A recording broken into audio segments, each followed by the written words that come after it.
آج مجھے کہہ لینے دو, کھل کے کہہ لینے دو. لوگ دلیلیں دیتے پھرتے ہیں, کہتے ہیں جی ایک وہ پینٹ کوٹ والا مولوی ہے, اس نے اینک بھی لگائی ہے, داڑھی بھی رکھی ہے, پینٹ کوٹ بھی پہنتا ہے, اس نے جی 1500 بندہ ایک دن مسلمان کر دیا, ایک دن 1000 مسلمان کر دیا. پر پتہ ہے وہ بدبخت کہتا کیا ہے؟ وہ کہتا ہے امیر المومنین یزید رضی اللہ تعالیٰ عنہ. میں کیا کروں اس کے 1500 مسلمان کو یا 2000 اس کے کلمہ, اور وہ جی بڑی دلیلیں دیتا ہے. وہ دلیلیں سنبھال کے رکھے, وہ دلیلیں جو جی بڑے لوگ اس کے ساتھ ہوتے ہیں. تو کربلا کے موقع پر زیادہ لوگ یزید کے ساتھ تھے, زیادہ لوگ. ہم کثرت کے قائل نہیں, ہم حق کے قائل ہیں. ہم اب چھوڑ دو بات, دلائل کی طرف آؤ. عجیب تماشا ہے. اور ایک مولوی صاحب اس کی حمایت کر رہے تھے, کہتے نہیں بندہ ٹھیک ہے, وہ بھول گیا تھا, اصل میں قصور عبید اللہ ابن زیاد کا تھا, اصل میں غلطی عمر بن سعد کی تھی, تو یزید کو زیادہ الزام نہیں دینا چاہیے. میں نے کہا بڑی تمہاری قریبی رشتہ داری ہے یزید کے ساتھ, تو اللہ سے دعا کیوں نہیں مانگتے کہ تمہارا حشر یزید کے ساتھ کرے؟ مانگنی چاہیے نا دعا. کیا خیال ہے آپ کا؟ ہم الحمدللہ جمعے والے دن مسجد میں بیٹھ کے دعا کرتے ہیں, یا اللہ ہمارا حشر امام حسین کے غلاموں میں کرنا. تو بھی کرنا جرت کر, جرت ہماری جرت دیکھ. ہم یہ نہیں کہتے ان کے ساتھ کر, ہم کہتے ہیں یا اللہ ہمارا حشر ان کے. ہماری جرت دیکھو, ہم ان کے غلاموں میں, قدموں میں, نوکروں میں بیٹھنے کو وہ دعا مانگ رہے ہیں, یا اللہ ہمارا ان کے غلاموں میں, غلاموں کے. تو بھی جرت کر دلیری, کر جرت, کہ یا اللہ میرا حشر یزید کے ساتھ کر دلیری. اگر اتنا ہی اچھا تھا تو بے شرمو اتنا ظلم نہ کرو, اتنی زیادتی, اتنا ظلم نہ کرو, یہ ظلم ہے. امام حسین جمعے والے دن خطبہ پڑھنے لگے, جمعے سے پہلے امام حسین نے خطبہ پڑھا, اور آپ نے ایک جملہ کہا جو ہمیشہ یاد رکھا جائے گا. آپ نے فرمایا یزید کو جا کے بتا دو کہ مجھ جیسا تجھ جیسے کی بیعت نہیں کر سکتا. او کیا فکرہ ہے امام علی مقام کا. فرمانے لگے مجھ جیسا تجھ جیسے کی بیعت, اور آپ فرمانے لگے بتاؤ اس وقت پوری دنیا میں کوئی نبی کا نواسہ موجود ہے میرے سوا؟ حضرت آدم سے لے کر مصطفیٰ کریم تک اس وقت پوری دنیا میں کوئی نبی کا نواسہ ہے؟ اور فرمایا اگر میں ہی ہوں پوری کائنات میں. لوگ کہتے ہیں فلانا علامہ صاحب کی تبلیغ بڑی ہے, ہم سے بڑا کون ہوگا تبلیغ کی بات کرنے والا؟ لیکن ڈرو اللہ سے, ڈرو, گمراہ نہ کرو قوم کو. یہاں تباہی اتر گئی ہے, کوئی بڑی داڑھی رکھ کے معاذ اللہ تعالیٰ اہل بیت کے بارے میں بکواس کرتا ہے, اور کوئی بالکل داڑھی مڈا کے ننگا سر کر کے ممبروں پہ ناچتا ہے اور صحابہ کے بارے میں بکواس کرتا ہے. میرے مصطفیٰ کے پاس اگر ابو بکر آئے ہیں تو وہ بھی شان والے ہیں, اور اگر بی بی عائشہ صدیقہ ان کے بستر پہ رہی ہے تو وہ بھی شانوں والی ہے. مولا علی شیر خدا کے بارے میں جو بات کرے پکا بے ایمان ہے. عجیب تماشا لگ گیا ہے جی. جو رب نبی پاک کے جسم کے قریب مکھی نہیں آنے دیتا, وہ گندا بندہ حضور کے قریب آنے دیتا ہے؟ عجیب تماشا ہے. امت کو تباہ کر رہے ہو, کافر کو موقع دے رہے ہو یہ کہنے کا کہ تمہارے نبی کے پاس بیٹھنے والے ٹھیک نہیں تھے. اگر حضور کے پاس بیٹھنے والے ٹھیک نہیں تھے تو بعد والے کیسے ٹھیک ہو گئے؟ تو یہ باز آنا چاہیے ان بے شرموں کو. یہ امت میں تفرقہ ڈالتے, بے حیائی کرتے. سنو اور یاد رکھو, حضرت امام حسین نے خطبہ پڑھا نا جب جمعے والے دن, فرمایا مجھے پہچانو تو میں کون ہوں؟ تو عمر بن سعد بولا, پکے نمازی بولے. عمر بن سعد کہنے لگا حسین جلدی کر, ہمارا جمعہ لیٹ ہو رہا ہے. بلے ہو نمازیو, جلدی کر ہمارا. آئے ہائے کیا نماز ہے. یعنی نبی پاک کے نواسے کو شہید کریں گے, اور شہادت کے بعد جمعہ پڑھیں گے, اور نماز میں کہیں گے اللہم صلی علی محمد وعلی آل محمد. ان کو شہید کر کے قتل کر کے جمعے کا خطبہ دیا جا رہا ہے اور نماز پڑھی جا رہی ہے اللہم صلی علی محمد وعلی. تو میرا سنی بڑا بھولا ہے, کہتا ہے جی وہ زیادہ نمازیں پڑھتے ہیں. تو زیادہ نمازیں تو عمر بن سعد بھی پڑھتا تھا.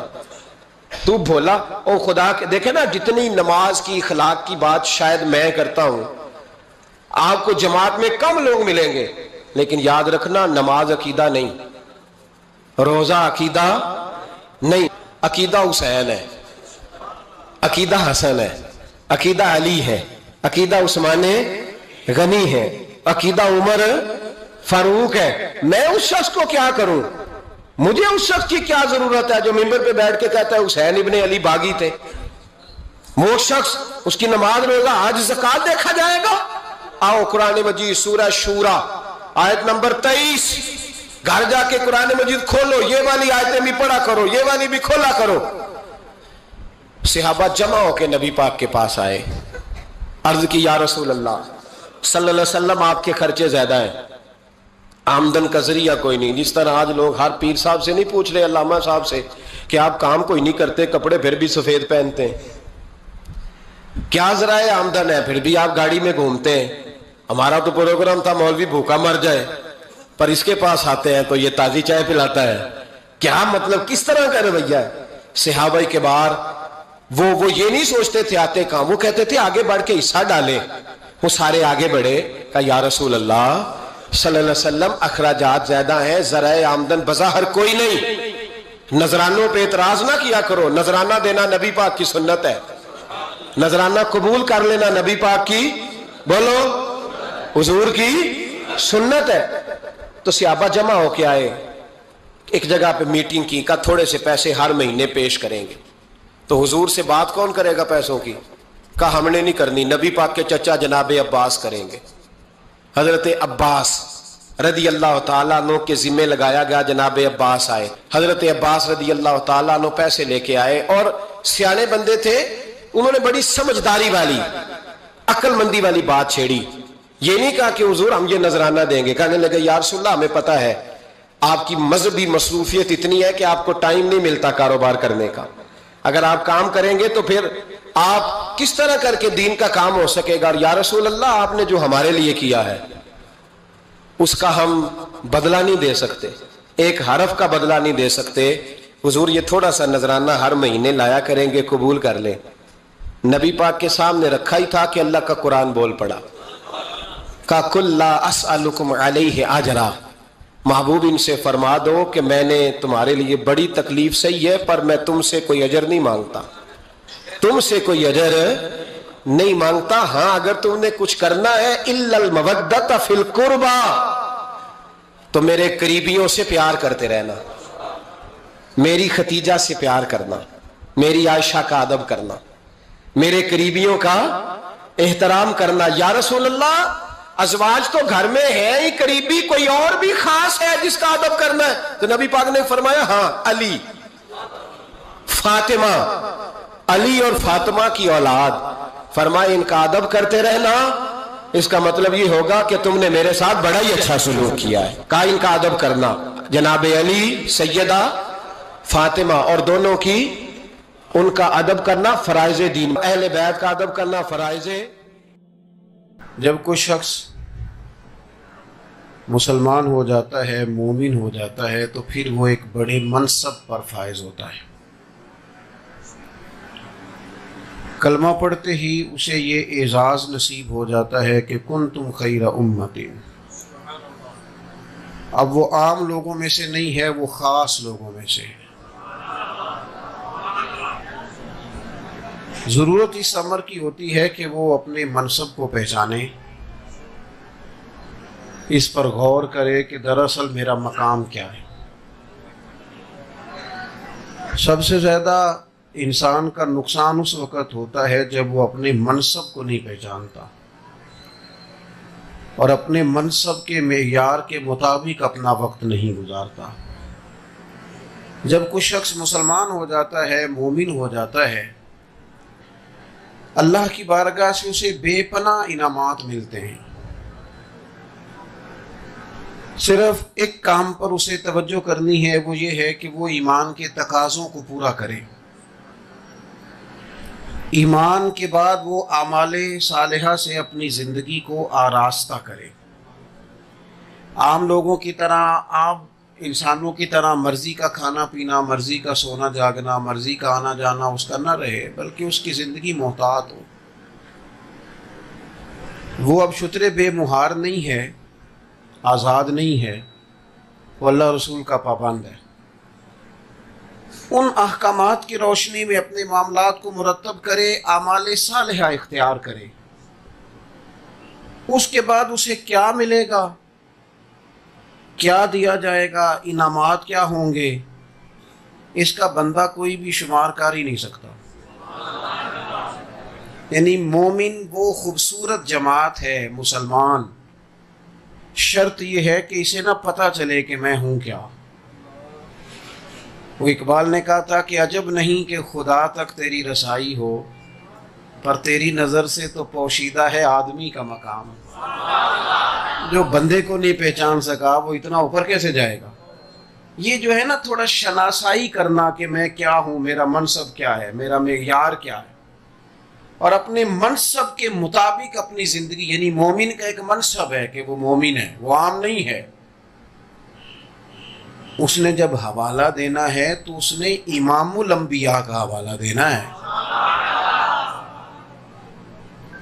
یعنی وہ جب کہتا ہے نا میں نے تعلیم لی ہے اور میں نے روشنی لی ہے اور میں نے فیض پایا ہے اور میں نے تربیت لی ہے اور میں نے کلمہ پڑھا ہے، تو پھر اس نے کلمہ پڑھا ہے امام الانبیاء کا، نبیوں کے امام کا وہ غلام ہے۔ اور جو یعنی سرکار کی تعلیمات وہ ہیں کہ ایسا نہیں کہ حضور نے کوئی صرف اچھی بات کی ہے، نبی پاک نے وہ بات کی ہے جس سے زیادہ اچھی بات ہو سکتی نہیں، اس سے زیادہ بڑی بات ہو سکتی وہ ہاتھ ہے نا۔ تو اس کو تو تعلیمات ملی ہیں سب سے زیادہ معیاری۔ تو اب یہ کہے جی نہیں جی میں تو بڑا گناہگار بندہ ہوں جی، میں تو بڑا عاجز بندہ ہوں جی، میں تو بڑا مسکین بندہ، آپ دعا کریں جی میں نیک ہو جاؤں۔ تو بھئی تو اپنا منصب تو پہچان، بھلا تو کون ہے، تو کون ہے، منصب پہچان اپنا۔ تو یہ ہیلے بہانے نہ کر، یہ کمزوری نہ دکھا، تو دیکھ تیری نسبت کہاں ہے۔ ان کا دیوانہ ہوں، ان کا مجذوب ہوں، کیا یہ کم ہے کہ میں ان سے منسوب ہوں؟ تو دیکھ تیری نسبت کہاں کی جاتی ہے۔ رب فرماتے ہیں ان الذین آمنوا وعملوا الصالحات، بے شک وہ لوگ جو ایمان لائے اور پھر انہوں نے اعمال صالحہ کیے۔ بڑی جگہوں پہ بڑے فضائل ہیں، بڑی جگہوں پہ بڑا ثواب ہے، نماز کا یہ اجر ہے، روزے کا یہ اجر ہے، زکوٰۃ کا یہ اجر ہے، صدقے کا یہ اجر ہے، حسن اخلاق کا یہ اجر ہے، مختلف اجر ہیں، کہیں 10 گنا ہے اور کہیں 700 گنا بھی ہے۔ یہ ساری باتیں بیان کی، لیکن اس آیہ کریمہ میں فرمایا بے شک جو لوگ ایمان لائے اور جنہوں نے نیک اعمال کیے، یا اللہ تو انہیں کیا دے گا؟ فرمایا لہم اجر غیر ممنون، میں انہیں وہ اجر دوں گا جو کبھی ختم ہی نہیں ہوگا۔ لا متناہی اجر، لا متناہی۔ شرط کیا ہے؟ کہ انسان اپنے وقت کو بیکار نہ گزارے، یہ نہ ضائع نہ کرے اپنے آپ، یہ ساری زندگی صرف یہی نہ کہتا رہے کہ بس یہ رمضان کے بعد میں نیک ہی ہوں، میں حج کر رہا ہوں اس کے بعد میں بالکل بچے بیال ہوں، پھر میں بالکل ساری زندگی منصوبہ بندی میں گزر گئی، ساری زندگی ارادوں وعدوں میں بیت گئی، ساری زندگی ہاتھ ہی کھڑے کیے کہ آج کے بعد نماز پڑھوں گا۔ یہ اپنے وقت کو ضائع نہ کرے۔ ہمارے ہاں نا وقت ضائع کرنا سب سے بڑا نقصان ہے۔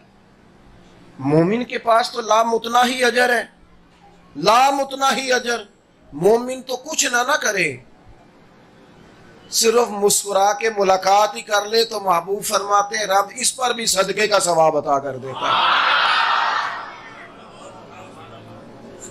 اور یہ ایز اے اسپیشل کوئی کام بھی نہ کرے، ایز اے اسپیشل کوئی کام نہ کرے کہ میں یہ خاص کر کے یہ کام کرنے لگا ہوں، یہ ایز اے اسپیشل نہ بھی کرے، یہ جو روٹین میں کرتا ہے نا وہ صحیح کر کے کرے۔ کوئی نہیں سمجھ آئی آپ کو میری بات؟ جو کرتا ہے نا وہ تجارت کرے روز پیسہ کمائے، کوئی حرج نہیں، صبح شام تجارت کرے، پر سچ بول کے کرے، پر دیانتداری کے ساتھ کرے۔ یہ مومن ہے تو مومن ہو، یہ تجارت ہی کرے، کوئی منع نہیں، اس کو کوئی نہیں کہہ رہا کہ تو دکان چھوڑ کے آ، فرائض ادا کرے، نماز پڑھے، روزہ رکھے، کھل کے کرے تجارت، پر تجارت حضرت ابو بکر صدیق سے سیکھ کے کرے، حضرت عثمان غنی سے سیکھ کے کرے تجارت، کون منع کرتا ہے؟ پر سیدنا عبد الرحمن ابن عوف سے سیکھ کے کرے، کون منع کرتا ہے؟ تجارت کرے، دکان پہ بیٹھے کاروبار کرے، یہ ملکوں میں جائے کرے، کوئی منع نہیں کرتا، بلکہ سیاستہ میں حدیث موجود ہے، میرے نبی پاک علیہ الصلوۃ والسلام نے فرمایا تو سچ بول کے تجارت کر، اللہ قیامت کے دن تجھے نبیوں کے ساتھ جگہ عطا فرمائے گا۔ تو بے شک عمرے تھوڑے بھی کر، پر تجارت سچ بول کے کر۔ تو بے شک صدقات و خیرات نفلی تھوڑے بھی کر، لیکن تجارت، ناراض ہو گئے آپ لوگ، تجارت سچ بول کے، جو کام کرتے ہیں وہ کام تجارت سچ بول کے کر اس کے اندر۔ اور پھر ایک کام اور ہے، تاجر مالدار لوگ نفلی صدقات تھوڑے بھی کریں، لیکن وہ تھوڑی نا غریبوں پر ویسے ذرا نرمی کر دیں۔ میں محفل نعت کا بڑا سپورٹر ہوں، مخالف نہیں ہوں، بہت بڑا سپورٹر ہوں۔ نعت تو ہمارا ایمان ہے، نعت تو ذوق ہے، لیکن ایک بہت بڑی محفل نعت کے سٹیج سے میں نیچے اتر رہا تھا تو ایک شخص مجھے بڑے 30 سیکنڈ کے لیے صرف ملے ہوں گے، تو میرے کان میں کہنے لگے، مزدور آدمی ہوں، بہانہ ڈھونڈا ہے پیغام پہنچانے کا، کہ بڑی محفل کرانے والے سیٹھ صاحب سے کہنا ہم ان کے ملازم ہیں، کو مہربانی ہم پہ بھی کر دیا کرے، تھوڑی آج بھی کیتی جاندے ہو، نال لہو بھی پیتی جاندے ہو، کھو کے مال یتیماں دا تے بھیج مسیتی جاندے ہو۔ پھٹ دلاں دے سیندے نہیں، پھٹ دلاں دے سیندے نہیں۔ یہ دیکھو درویش کا درد کیا ہے، وہ کہتے ہیں تسی پھٹ دلاں دے سیندے نہیں، ٹوپیاں سیتی جاندے ہو، نفس تے چھری پھیر دے نہیں تے دمبے کیتی جاندے ہو، فرض پلائی بیٹھے ہو بس نفل ہی نیتی جاندے ہو، او دسو تے سی بلے شانو ایک ہی کیتی جاندے ہو۔ یہ کون سا سبق یاد کیا ہے؟ من چاہی زندگی والا، اپنی طبیعت کے مطابق چیزوں کو لینے والا، سچ بول کے تجارت۔ نبی پاک صلی اللہ تعالی علیہ وسلم نے فرمایا قیامت کے دن اللہ تبارک و تعالی ایک تاجر کے لیے فرمائے گا کہ جا میں نے اپنے فضل سے تجھے جنت عطا کی۔ رب کا بندہ ہے، احساس بڑا ہے، طبیعت بڑی نرم ہے، عرض کرتا ہے مالک میں گناہگار ہوں، اور من آنم کے من دانم، جو میں ہوں میں جانتا بھی ہوں، اللہ مجھے اپنے اعمال کا پتہ ہے، پر یہ مہربانی میرے لیے اتنا کریمانہ فیصلہ کہ میرے لیے جنت کا اعلان، مجھے پتہ چل جائے کہ وہ کیا چیز سبب بنی تھی میرے جنت میں جانے کا۔ تو حضور فرماتے ہیں رب کریم اس بندے سے فرمائے گا تو تجارت کرتا تھا، پھر کچھ لوگ ادھار بھی لے جاتے تھے، پھر تو اپنے پیسوں کے تقاضوں کے لیے اپنے ملازمین کو بھی روانہ کرتا تھا، مالک میں کرتا تھا، تو رب فرمائے گا تو کہا کرتا تھا کہ جو جان بوجھ کے نہ دے اس پہ سختی کرنا، اور جو تنگ دست ہو اسے گنجائش دے دینا، کوئی نہیں ہمارا کام چلتا ہے، آ جائیں گے پیسے، جو تنگ دست ہو اسے مہلت دینا تم کہتے تھے، مالک میں کہتا تھا، تو رب فرمائے گا تو دنیا میں میرے بندوں پہ آسانی کرتا تھا، میں تیرے اوپر آسانی نہ کروں، تیرے اوپر مہربانی نہ کروں؟ خدا کے بندے تو ہیں ہزاروں، بنوں میں پھرتے ہیں مارے مارے، میں تو اس کا بندہ بنوں گا جس کو خدا کے بندوں سے پیار ہوگا، اور یہی ہے ذوق عبادت کی انتہا ساگر، یہی ہے ذوق عبادت کی انتہا ساگر۔ او غم حیات کے ماروں کا احترام کرو، غم حیات کے ماروں کا احترام کرو، کچھ زندگی سے نفع لیں، اب اور کچھ نہیں کر سکتے تو اپنا کام ہی صحیح کر کے کریں۔ دیکھو نا حضور نے فرمایا جو محنت کر کے روزی کمائے، یعنی وہ روزی کما رہا ہے پر محنت کرے، مشقت کرے، فرمایا جو محنت کر کے روزی کمائے اللہ کا دوست ہے۔ لیکن مزدور کو حق نہیں پہنچتا کہ وہ چائے پینے جائے اور 1.5 گھنٹہ چائے پیتا رہے، وہ نماز کے لیے جائے اور اس کی نماز ہی 1.5 گھنٹے میں ختم ہو، یہ اسے بھی حق نہیں پہنچتا، وہ بھی دیانتداری کا مظاہرہ کرے، اپنے کام کو ٹھیک کر کے کیا جائے، اور پھر زندگی میں نا خیر کو جانے نہ، آپ کی توجہ ہے میری بات پر، اپنے کام کو ٹھیک کر کے کیا جائے اور نیکی جانے نہ دی جائے، خیر کا کام جلدی سے کر لیا جائے، جلدی سے۔ ہمارے ہاں نا بہت بڑی مشکل یہ ہے کہ بہت سارے لوگ زندگی میں بسم اللہ ہی نہیں پڑھتے نیکی کرنے کی، آغاز ہی نہیں کرتے، وہ کہتے ہیں میں نے کوئی بڑی ساری نیکی کرنی ہے، بڑی ساری، یعنی کوئی لاکھوں کروڑوں کی نیکی ہوگی تو پھر ہی کروں گا۔ خیر کا کام جو ہاتھ آتا ہے وہ کر دیں۔ مسجد میں کروڑوں لگانا ہی صرف نیکی نہیں، مسجد میں جھاڑو دینا بھی نیکی ہے، یہ بھی نیکی ہے۔ چلو یہ والی کر لیں، یعنی کبھی کبھی موبائل چھوڑ دینا بھی نیکی ہے، اس پر بھی تھوڑی توجہ کر لیں کہ اور بھی کچھ غم ہے زمانے میں محبت کے سوا۔ عزیز دوست، کوئی خیر کا کام ہم سے ہو جائے، کوئی، نبی پاک صلی اللہ تعالی علیہ وسلم نے فرمایا ایک شخص نے دیکھا کہ مسلمانوں کے رستے میں درخت ہے اور وہ تکلیف دیتا ہے۔ ویسے تو اسلام درخت لگانے کی بات کرتا ہے، لیکن وہ درخت تکلیف دیتا تھا۔ بعض روایات میں یہ بھی ہے کہ کانٹے دار تھا، اور بعض میں ہے کہ بیچ لگا ہوا تھا بالکل مین سڑک کے، تو لوگوں کو دشواری ہوتی تھی۔ ایک شخص نے کہا، وہ ہمارے یہاں پتہ کیا ہوتا ہے، کوئی کھڈا چھوٹا سا پڑ جائے نا کہیں، تو روز لوگ وہاں سے گزرتے ہیں، روز تبصرہ کرتے ہیں، دیکھو جی یہ کھڈا نہیں گورنمنٹ بند کر رہی۔ بھئی یہ تو اتنا مشکل کام ہی نہیں جس کے لیے پہلے اسمبلی میں بل پاس کیا جائے۔ آپ کی گلی ہے، آپ کا بازار ہے، آپ تھوڑی دیر کے لیے گاڑی سائڈ پہ کریں اور تھوڑی سی مٹی ڈلے گی، اس کو بند کر دیں، بڑے سارے لوگ تکلیف سے بچ جائیں گے۔ لیکن چونکہ مزاج تبصروں کا ہے، میں ایک جگہ پہ تھا، کچھ زیادہ بڑے لوگ وہاں جمع تھے، تو چونکہ ہم نے ٹائم گزارنا ہوتا ہے تو اس کے لیے بہترین یہ ہے کہ پاکستان پہ تبصرہ کرو، اور تبصرہ بھی یہ کرو کہ پاکستان کی کوتاہیاں بیان کرو۔ یہ آج کل ہماری ہابی ہے، یہ غیروں کو نہیں کام کرنا پڑ رہا، ہم سارا خود ہی کر لیتے ہیں۔ کمزوریاں بیان کرو مولویوں کی، پیروں کی، اور اس کے بعد سیاستدانوں کی، پھر فلانے کی، شروع ہو جاؤ۔ ایک صاحب مجھے کہنے لگے حالات کیسے چل رہے ہیں، میں نے کہا بڑے اچھے، اللہ کا بڑا، وہ پریشان ہی ہو گئے بہت زیادہ، جس طرح آپ نہیں ہو گئے ساری، وہ بھی سارے پریشان ہو گئے کہ حالات اچھے چل رہے ہیں۔ میں نے ان سے کہا پتہ مسئلہ کیا ہے میرا اور آپ کا، ہم رہتے ہیں ناراض لوگوں کے درمیان، ہر بندہ کسی نہ کسی سے ناراض ہے، ہم نہ ناراض لوگوں کے درمیان رہتے ہیں، لہٰذا ہم سارے بھی ناراض ہی رہتے ہیں، جس سے دیکھ لیں وہ کسی نہ کسی سے۔ ہم نہ خوشیاں بانٹنا نہیں چاہتے، خوش ہونا نہیں چاہتے، خوشی تقسیم نہیں کرنا چاہتے، لہذا ہم نے اس کا حل یہ نکالا ہے کہ کوتاہیاں بیان کرو، کمزوریاں بیان کرو۔ مسلمان کی یہ شان ہے، مسلمان تو حالات کا رخ بدل دیتا ہے، وہ تو اپنے حصے کی ڈیوٹی کرتا ہے، اپنے حصے کا کام کرتا ہے۔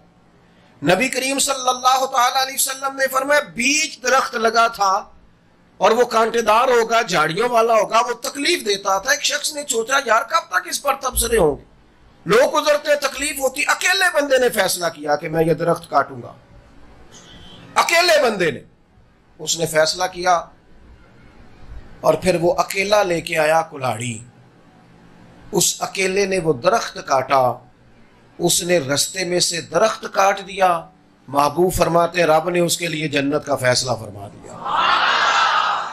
لیکن وہ ہمارے ہاں یہ مزاج ہے کہ میرے کرنے سے کیا ہوگا، چھوٹی سی لوگ، چھوٹا سا لوگ تنکا جلاتے ہیں تو آگ پوری پھیل نہیں جاتی، تو اگر آگ جلانے والے ایک چنگاری سے پھیلا دیتے ہیں تو بھائی بجھانے والے بھی ایک قطرے سے بجھا سکتے ہیں۔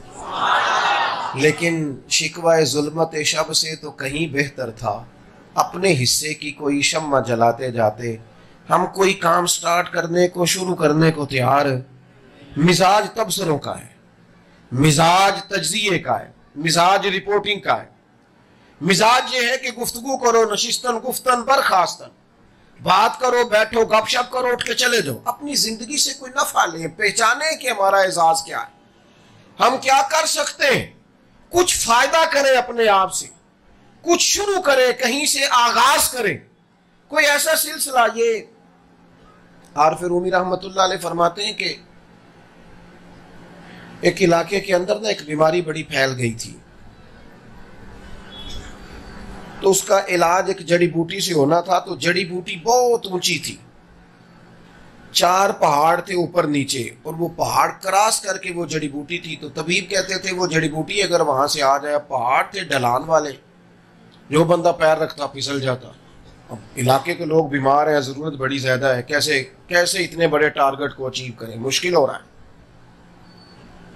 ہر روز فیصلہ ہوتا کیا کریں، اٹھتے چلے جاتے، روز بیٹھک بیٹھتی، ایک بندہ بیچ میں سے اٹھا, اس نے کہا یار یہ ساری زندگی سوچتے رہنا بھی کوئی کام ہے؟ اٹھ باندھ کمر کیوں ڈرتا ہے, پھر دیکھ خدا کیا کرتا ہے. یہ کیا بات ہوئی, ساری زندگی طے کرنا کہ کرتے ہیں دیکھتے ہیں. اس نے کدال پکڑی, ہتھوڑا پکڑا, سامان پکڑا, اوزار پکڑے اور پہلا پہاڑ کاٹنا شروع کر دیا. ہمارے ہاں حوصلہ افزائی کا مزاج بھی بڑا تھوڑا ہے, بڑا تھوڑا ہے. بلکہ کوئی بندہ کسی کے حق میں بات کرنے لگے, ابھی وہ پوری کرتا نہیں تو ایک بندہ کہتا وہ تو ٹھیک ہے پر انہوں نے میری کوئی نہیں مانی تھی. وہ فوری طور پر ایک نئی بات بیچ میں وہ بیان کر دیتا ہے. ممکن ہی نہیں ہوتا کہ بات وہ تکمیل تک جائے. اس نے نا ایک پہاڑ کاٹنا شروع کیا تو جو پاس میں سے آتا کہتا بیوقوف ہے تو, کہاں تو ایک بندہ کہاں چار پہاڑ, کیسے کاٹے گا. اس نے کہا یار اگر ساتھ نہیں دے سکتے تو حوصلہ تو لانا توڑو. اچھا چلے ایک سوال پوچھتا ہوں آپ سے روک کے, آپ کو میری باتوں کی سمجھ تو آ رہی ہے؟ چلے سبحان اللہ نہ کہیں, ہلکا ہلکا ایسے ایسے تو کریں, پتہ چل جائے سمجھ آ رہی. سر مصیبت یہ ہے کہ موبائل بڑا تحفہ ملا ہے ہمیں, پکا گفٹ مل گیا ہے. یہ تو پہلے تو ہم بچوں کو کہتے تھے نا کہ چلو مہربانی کرو موبائل ذرا بند کر دو, اب تو بزرگوں کو کہنا پڑے گا, والد صاحب کو کہنا پڑے گا کہ 10 منٹ چھڑیا کرو, بالاں دا بھی حال چال پوچھو. ناراض ہو گئے آپ لوگ؟ میں صحیح کہہ رہا ہوں آپ سے. سیانے لوگ, سمجھدار لوگ, معاملہ فہم, ان کو کہنا پڑے. آج میں نے جمعے کے بعد کچھ دوستوں سے کہا, میں نے کہا میں آپ پہ پابندی لگاتا ہوں, آئندہ جمعے آپ مجھے نظر آئیں تو آپ کے ہاتھوں میں تسبیح ہوں. اس لیے کہ ہمارے ہاتھ میں تو تسبیح ہوتی تھی. یہ کون چھین کے لے گیا اور موبائل دے گیا؟ تسبیح ہوتی تھی. اور تسبیح کا کمال یہ ہے ہاتھ میں ہو تو چلتی بھی ہے, اور کچھ نہ کچھ بندہ پڑھ بھی لیتا ہے. لیکن یہ کیا ہوا, کون لے گیا ساری چیزیں؟ بہرحال یہ عنوان نہیں. ایک بات آپ سے پوچھنی ہے, 1,24,000 کم و بیش نبی دنیا میں آئے. کسی نبی کا کلمہ 4 لوگوں نے پڑھا, کسی کا 10 نے پڑھا ہے, پر نبی سارے کامیاب گئے. مجھے بتاؤ کامیاب گئے کہ نہیں؟ کامیابی کا مطلب کیا یہ ہوتا ہے کہ انقلاب برپا ہی ہو جائے؟ کامیابی تو یہ ہے کہ آپ نے ڈیوٹی پوری کی کہ نہیں کی. آپ, یہ تو حکم ہی نہیں ہے کہ گن پوائنٹ پہ لوگوں کو مسجد لے کے آنا ہے, آزان وقت پہ دینی ہے, مسجد ٹائم پہ کھولنی ہے. نبی سارے کامیاب ہو کے گئے, سارے. اگرچہ کلمہ کسی کا چند لوگوں نے پڑھا, کسی کا چند 100 نے پڑھا. نبی کیوں کامیاب گئے؟ کہ وہ جو کام کرنے آئے تھے وہ کام انہوں نے توجہ سے کیا ہے, ڈیوٹی انہوں نے صحیح کر کے کی ہے. ہم نا ڈیوٹی نہیں, وہ شخص کاٹ رہا ہے پہاڑ, لوگ اسے کہہ رہے کیسے کٹے گا. اس نے کہا یار چلو تعاون نہیں کر سکتے, حوصلہ شکنی تو نہ کرو. اس نے ایک پہاڑ کاٹا, سالوں لگ گئے. دوسرا کاٹا تو پھر سالوں لگ گئے. سال بیت گئے, زمانہ گزر گیا. اب بوڑھا ہو گیا, بیمار ہو گیا, 2 پہاڑوں پہ سیڑھیاں بنا سکا تھا کہ موت کا وقت آ گیا. اب چونکہ سیڑھیاں بن گئی تھی, لوگ آ جا رہے تھے تو کہنے لگے کیا ملا تجھے, نتیجہ کیا نکلا؟ جڑی بوٹی تک پہنچ نہیں سکا, بھی 2 پہاڑ پڑے ہیں اور تیری موت کا وقت آ گیا ہے. اس چیز کی ضرورت ہے میرے وطن کو, میرے ملک کو اس شے کی ضرورت ہے. آج بستر مرگ پر اس شخص نے آنکھیں کھولی, اس نے کہا تمہیں پتہ ہی نہیں میں کامیاب کتنا ہوا ہوں, تمہیں پتہ ہی نہیں میں نتیجہ کتنا لے کے دنیا سے جا رہا ہوں, تمہیں خبر ہی نہیں. نے کہا کیا مطلب؟ کہنے لگا میں نے آدھا رستہ آسان کر دیا ہے, آدھا رستہ میں نے آسان کر دیا ہے. اب جو میرے بعد آئے گا نا وہ 0 سے شروع نہیں کرے گا, وہ 3 سے شروع کرے گا. اور میں نے آدھی مشکل تو حل کی. ہمارے ہاں کوئی آدھا سفر بھی آسان نہیں کرتا, چلو آدھا تو آسان ہو جائے. ہم نہ تھوڑا سا بھی کام کرنے کو تیار. یہ ہمارے ہاں جو سیاسی لوگ ہوتے ہیں نا, اللہ ماشاءاللہ, یہ ڈانگ ٹپاؤ وقت گزارتے ہیں ساری سیاسی جماعتیں. الیکشن قریب آ گئے تو کچھ سستی کر دو, کو تھوڑا پیکج دے دو, کو تھوڑا یوں کر دو, صرف تھوڑا سا لوگوں کے دلوں کو نرم کرنے کے لیے. کوئی مستقل بنیادوں پر پالیسیاں وضع نہیں کی جاتی, تھوڑا سا ماحول بس بنایا جاتا ہے. عزیز دوستو, اپنی زندگی سے کوئی کام لینا ہے, مومن کے لیے نہ ختم ہونے والا اجر ہے, بس شرط یہ ہے کہ ہم نے کچھ کرنا ہے. اپنی زندگی کسی کام پہ لگانی ہے، اس سے کوئی نفع لینا. اور پھر ایک اور بات بھی یاد رکھیے گا، انعام ہمیشہ کوشش کرنے والوں کو ملتا ہے. انعام ہمیشہ 14 صحابہ بدر میں شہید ہوئے تھے. آپ ان کے نام نہیں بتا سکتے اور میں امتحان بھی نہیں لیتا آپ کا، لیکن ان 14 لوگوں کا خون میدان بدر میں پوری دنیا کے کفر کے دل میں مسلمانوں کا رعب بٹھا گیا ہے. انہوں نے تختیاں نہیں لگوائی، ضرورت نہیں تھی. ان لوگوں نے کوئی ان کے نام پر محلوں کے نام نہیں رکھے گئے، اگرچہ رکھنے چاہیے، مقدس لوگ ہیں، لیکن ان لوگوں نے کیا کیا ہے کہ وہ نا رعب ڈال گئے پوری دنیا کے کفر کے دل میں اسلام کا. جب آپ کچھ کر جاتے ہیں نا تو آپ آنے والی کئی نسلوں کا فائدہ کر جاتے ہیں، آپ بڑے بڑے لوگوں کا نفع کر جاتے ہیں جب آپ کچھ کر گزرتے ہیں. لیکن ملت کا جوان اور ہمارے دوست مطلب بور وقت گزارتے ہیں کھانے پینے میں، اچھے کپڑے خریدنے میں، اور نئی سے نئی سیاحت کرنے میں ہمارا وقت ضائع ہوتا ہے، تبصروں میں وقت ضائع ہوتا ہے، فضول ابحاث میں وقت ضائع، فلانا کیا کر رہا ہے اس پر وقت. حالانکہ یہ ہمارے ذمہ تو صرف اتنا پتہ کرنا تھا کہ کسی کو میری ضرورت تو نہیں، صرف بھوکے کی خبر رکھنی تھی کہ اگر وہ بھوکا رہ گیا تو اللہ مجھ سے حساب مانگے گا. خبر پیاسے کی، لیکن بھوکے پیاسے کی خبر کوئی رکھنے کو تیار ہے؟ جس کے پاس پیسے آ جائیں اس کی خبر رکھتے ہیں کہاں سے آئے ہیں. اگر کوئی کامیاب ہو جائے تو پھر لوگ پتہ کرتے ہیں کہ یار یہ مطلب یہ کیسے ہو گیا، مجھ سے آگے کیسے نکل گیا. اپنے وجود سے، اپنی زندگی سے، اپنے آپ سے کوئی کام لیا جائے. اور یہ جو کام ہم لے رہے ہیں اپنے آپ سے، پیسہ کمانا اور بلڈنگیں بنانا اور جائیدادیں بنانا، یہ کوئی کام نہیں. یہ تو میرے دوست اللہ کا وعدہ ہے، یہ تو مل ہی رہا ہے. یہ تو معاذ اللہ ثم معاذ اللہ جو اللہ تعالیٰ کی ذات کے منکر ہیں ان کے گھروں میں بھی روٹی پکتی ہے. یہ تو جو کفر کرتے ہیں ان کے ہاں بھی رزق آتا ہے. لیکن ہم تو مسلمان ہیں، صاحب ایمان ہیں، ہمارے تو مقاصد حسنہ ہونے چاہیے، ہمارے تو بڑے مقاصد ہونے چاہیے، مزاج بڑا ہونا چاہیے، کوئی بڑی بات ہمیں کرنی چاہیے. یہ میرپور شہر ایک دفعہ پورا تباہ ہو گیا تھا، کسی زلزلے کسی حادثے کی نظر ہو گیا تھا. تو جس شخص کی ڈیوٹی تھی نا ملبے کو سنبھالنے پر اور نکلنے والی چیزوں کو اکٹھا کرنے پر، وہ کہتے میں بیٹھا تھا، عصر کے بعد کا ٹائم تھا، تو ایک نہایت ضعیف آدمی اور اس کی بیوی ساتھ گدھے پر انہوں نے چند بوریاں رکھی ہوئی اور وہ ہانکتے ہوئے آ رہے تھے. میں آگے بڑھا اور میں نے کہا شام کا یہ وقت ہے، بزرگوں کہاں جا رہے ہو؟ تو کہنے لگے بیٹا وہ بیت المال کا دفتر کہاں ہے؟ میں نے کہا کیوں؟ کہنے لگے یہ نا ہم نے اپنا گھر اور ارد گرد کے گھر صاف کیے ہیں، تو جو قیمتی سامان نکلا ہے وہ ہم نے بوریوں میں رکھا ہے، بیت المال میں جمع کرانا ہے. تو شخص کہتا ہے ہم تو چوریاں پکڑ رہے تھے جو لوگوں نے چھپا لیا تھا، اور یہ بزرگ اور ضعیف آدمی اور خود تلاش کے اور یہ سارا کر کے خود لے کے آئے. کہتے میں نے ان سے کہا بابا جی کیوں آپ نے اتنا تکلف کیا، چلو ہمیں بلا لیتے. تو کہتے ہیں وہ دونوں بزرگ میاں بیوی اتنا روئے کہ زمین پر بیٹھ گئے. کہنے لگے پتر سارا شہر اجڑ گیا ہے، ہمارے بزرگوں کی یہاں قبریں ہیں، سنا ہے بیت المال میں ہم مال جمع کرائیں گے تو شہر پھر سے آباد ہو جائے گا. ہم نے گھر نہیں بسانا، ہم نے شہر بسانا ہے.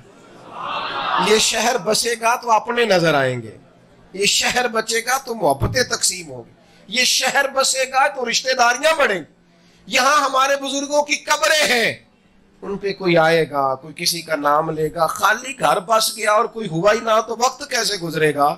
یہ مومن کی شان ہے، یہ مومن کا مرتبہ ہے. مومن کا مومن جب بات کرتا ہے تو بڑی کرتا ہے.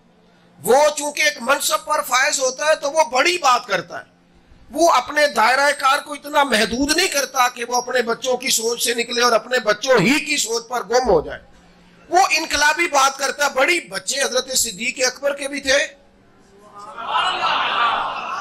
اور حضرت ابوبکر صدیق کو یہ اعزاز حاصل ہے کہ 4 نسلیں صحابی ہیں ان کی.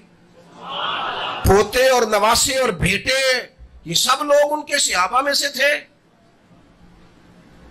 لیکن جب بات امت کی آئی نا، اور جب بات بڑے فیصلے کرنے کی آئی، تو پھر انہوں نے اپنی محبت نہیں دیکھی، پھر انہوں نے امت کا نفع دیکھا. اور سیدنا عمر فاروق کو بلا کے فرمایا میں تمہیں مسلمانوں کا امیر مقرر کرتا ہوں. یہاں بڑی آسانی کے ساتھ ساری چیزیں اپنے ہی گھر میں بانٹ نہیں دی جاتی. میں عمر کو مقرر کرتا ہوں. کہا جناب آپ فاروق اعظم کو کیوں مقرر کر رہے ہیں؟ فرمایا یہ ملی ضرورت ہے، یہ امت کی ضرورت ہے، عمر امت کی ضرورت ہے.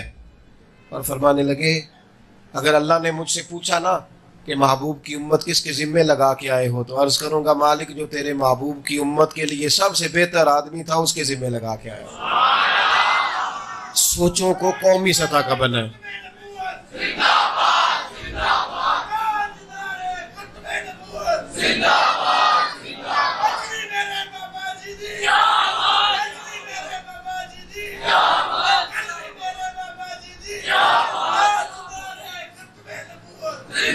اپنی سوچوں کو اللہ جزا دے، آپ اللہ کو اپنی سوچوں کو قومی بنائیں، سوچوں کو ملی بنائیں، سوچوں کو عالمی بنائیں. سوچیں تو ذرا بڑا کر کے سوچیں، سوچیں تو ذرا توانا ہو کے سوچیں.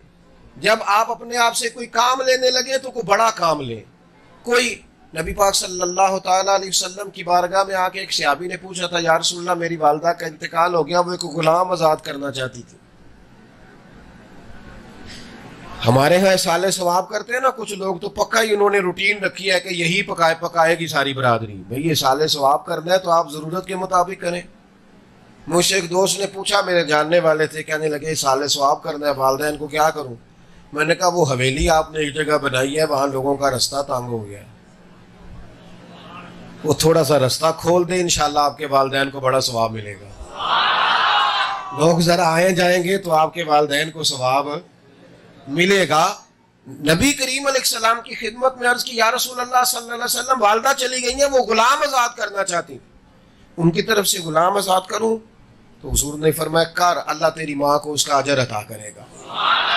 کوئی بڑا اپنے بزرگوں کے لیے کوئی بڑا کام کرے، کوئی ان کے لیے کوئی بڑا، سال کے بعد چند لوگوں کو جمع کر کے سال ثواب کرنا، اس کا انکار کوئی نہیں کر رہا، وہ بڑا عمدہ کام ہے. لیکن کوئی بڑا ذہن کیوں نہیں بناتے، کوئی بڑی وسعت کیوں نہیں لاتے اپنی طبیعت میں؟ اور پھر جتنا رونا حکمرانوں کا روتے ہیں نا، اتنے زیادہ غریب نہیں ہوتے ہماری گلیوں میں. ایک گلی میں جتنے امیر لوگ ہوتے ہیں وہ سارے مل کے کوشش کریں تو گلی کے سارے غریبوں کا سار آسانی سے ڈھانپا جا سکتا ہے. لیکن وہ ہم چونکہ کہتے ہیں ہمیں نہ کچھ کرنا پڑے، یہ کوئی اور ہی آ کے کرے، کوئی اور آئے اور وہ آ کے کام کرے. اپنے آپ سے، اپنی صلاحیت سے، اپنے مال سے، اپنی گفتگو سے، اپنے قلم سے جتنا فائدہ کر سکتے ہیں امت کا، قوم کا، ملت کا، وہ کریں. اور خیر کا کام جو بندہ بھی کر رہا ہو نا، جو بھی، اس کو بھی قبول کریں. میں یہاں تقریر کر رہا ہوں اس وقت آپ کے سامنے، اس وقت یہاں کر رہا ہوں تو گجرانوالہ تو نہیں نہ کر سکتا، ایک ٹائم میں لاہور تو نہیں نہ کر سکتا، پنڈی تو نہیں نہ کر سکتا. تو چلو جو اس وقت پنڈی کر رہا ہے مجھے اس کا وجود بھی قبول کر لینا چاہیے. جو کوئی شخص اس وقت گجرانوالہ میں تبلیغ کر رہا ہے مجھے اس کا وجود بھی قبول ہے، اس کی خدمات کو بھی قبول ہے. اس سے ملی سوچیں پیدا ہوتی، اس سے قومی سطح کا مزاج ابھرتا ہے. لیکن وہ ایسی ہوا چلی ہے کہ ہر شخص سوچتا ہے تمام شہر جلے بس ایک میرا گھر نہ جلے. اس سے خطرناک نتیجے برآمد ہوتے ہیں. مومن کو لامتناہی اجر ملے گا. آج سے نہیں، ابھی سے اپنے لیے کچھ طے کریں، کچھ ٹارگٹ بنائیں اپنی زندگی کے، میں نے یہ خیر والا کام کرنا ہے. کچھ نہیں نہ ہو سکتا تو لوگوں کے حق میں دل ہی نرم کر لیں. حضور علیہ السلام نے فرمایا پتہ ہے جنت میں کون لوگ جائیں گے؟ یا رسول اللہ کون؟ فرمایا جن کے دل چڑیوں کی طرح نرم نہیں ہوتے.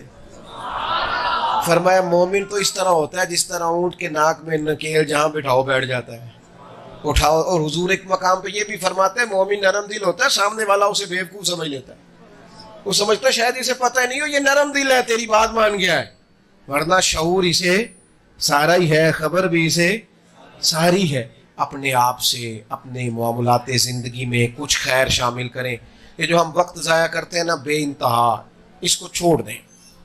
ایک آدھ کام لیں، اسے صحیح کر کے کریں، سونا کر کے کریں۔ ایک خدمت لیں، پھر اسے پوری، اور اسپیشلسٹ بندہ کسی شعبے میں ایک ہی ہوتا ہے، سارے آپ جاتے ہیں نا تو آپ کو کوئی مرض ہو تو آپ کہتے ہیں اس مرض کا اسپیشلسٹ چاہیے، تو کسی ایک کام کے اسپیشلسٹ بن جائیں، پھر اس کام کو کریں، اس کو زندگی بھر کریں، وہ خدمات سر انجام دیں۔ اس کا نفع ہمیں کیا ہوگا؟ ایک تو اجر لامتنا ہی ملے گا، ایک زندگی ضائع نہیں ہوگی، وقت برباد نہیں ہوگا۔